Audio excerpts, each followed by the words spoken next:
Welcome to watching this training.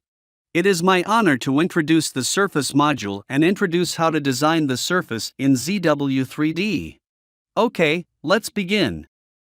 This surface training is divided into 6 parts. In the first and second parts, I will have the introduction of the surface modeling and the curves, and then I will introduce commands of creating surface and editing surface. Next, I will use a spoon as an example to show you how to create the product by these commands.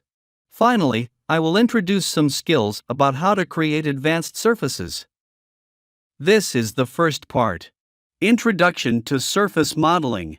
In this part, I will tell you what surface modeling is and its normal workflow.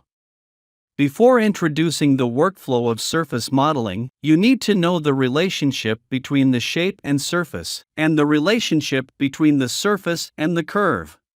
As you can see, the appearance of a shape can be formed by multiple surfaces, and a surface is usually formed by multiple curves. Therefore, the quality of the surface relies on the quality of the curve, and the appearance quality of the shape relies on the quality of the surface.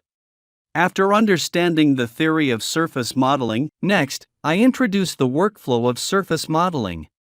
Before you begin the surface modeling, you need to import a shape of a product such as this spoon, and then create the shape curve and its corresponding construction splines. Next, create the surface and edit it. The shape is completed. Finally, thicken it to convert it into a solid. This is the normal workflow of surface modeling. Okay, this is all the content of this video. Thanks for your watching.